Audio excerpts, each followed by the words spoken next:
yang berpuasa itu akan mendapatkan kebahagiaan dua.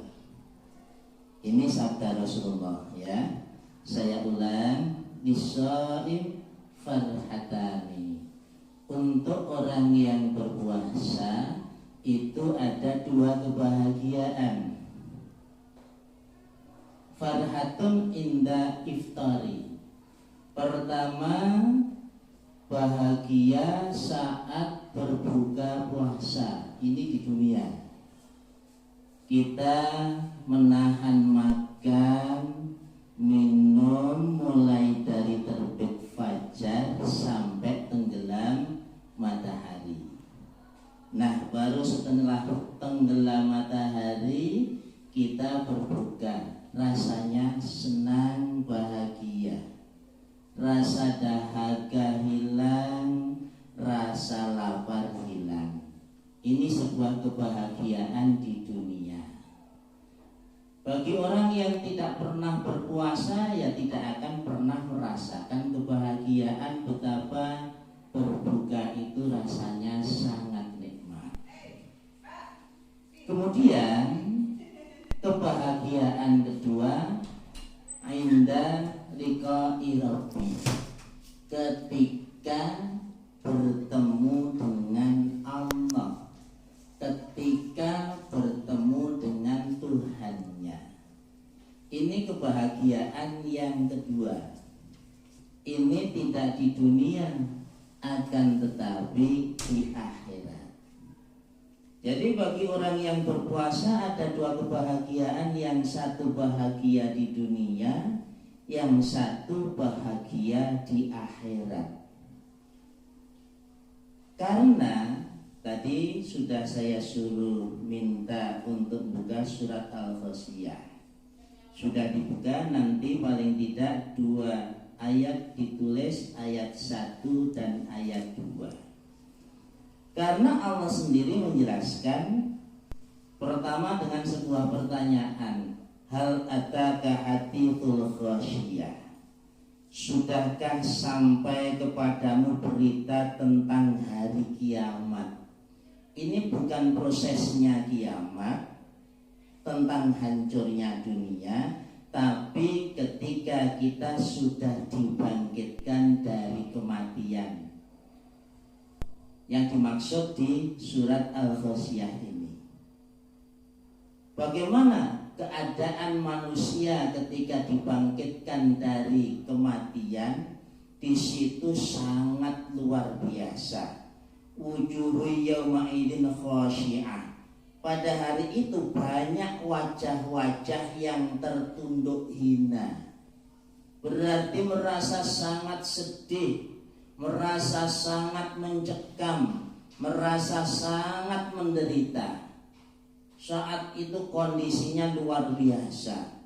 Kita dibangkitkan dari kematian kita tanpa pakaian sedikit pun. Kepanasan yang luar biasa. Tempat kita berpijak nggak ada air, nggak ada tanaman, nggak ada tempat berlindung. Matahari begitu dekat dengan kita. Kita sangat kepayahan.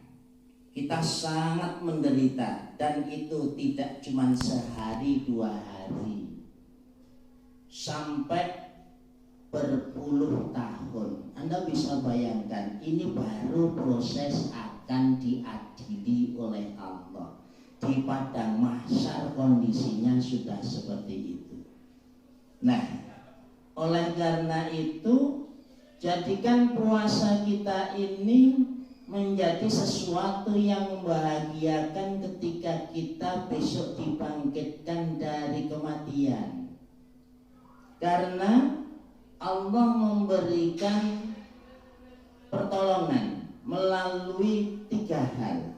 1, pertolongan dari Kanjeng Nabi Muhammad Sallallahu Alaihi Wasallam, yakni syafaat, yang akan bisa memberikan syafaat kepada orang yang dibangkitkan dari kematian. Itu 1, Kanjeng Nabi Muhammad. Makanya kita perlu untuk selalu banyak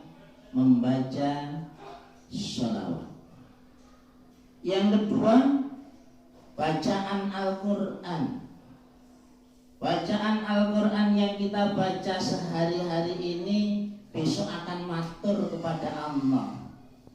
Ya Allah, saya dulu dibaca oleh si A, saya akan menolong orang tersebut. Maka Allah pun memberikan izin bacaan Al-Quran itu mendatangi orang yang membaca. Yang ketiga, puasa. Puasa yang kita lakukan ini juga akan matur kepada Allah. Ya Allah, saya puasa si A, akan minta izin memberikan pertolongan kepada orang yang melakukan puasa dulu.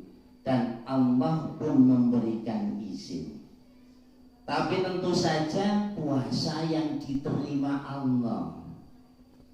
Oleh karena itu mari puasa yang kita laksanakan ini kita usahakan jangan sampai puasa kita gagal.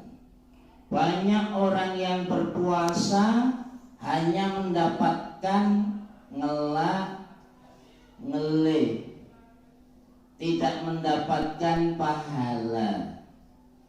Meskipun puasanya sah orang nyaur, akan tetapi puasanya kosong dari pahala. Oleh karena itu mari puasa yang kita laksanakan ini kita jaga mulai dari terbit fajar sampai tenggelam matahari. Hal-hal yang bisa menggugurkan pahala puasa kita usahakan jangan sampai kita lakukan. Kita menjaga puasa kita agar puasa kita besok menjadi sesuatu yang menyenangkan bagi diri kita semuanya. Memang gak gampang. Kalau kita sholat khusyuknya paling hanya 5 menit kita butuh khusyuk.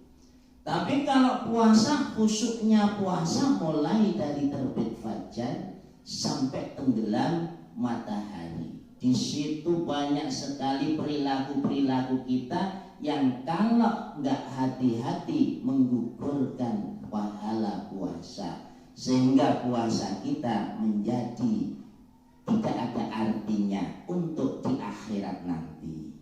Nah demikian, semoga ini bermanfaat. Kita jaga puasa kita agar puasa kita benar-benar menjadikan kita besok bahagia di akhirat ketika menemui Allah. Allahumma amin. Dari saya cukup sekian. Assalamualaikum.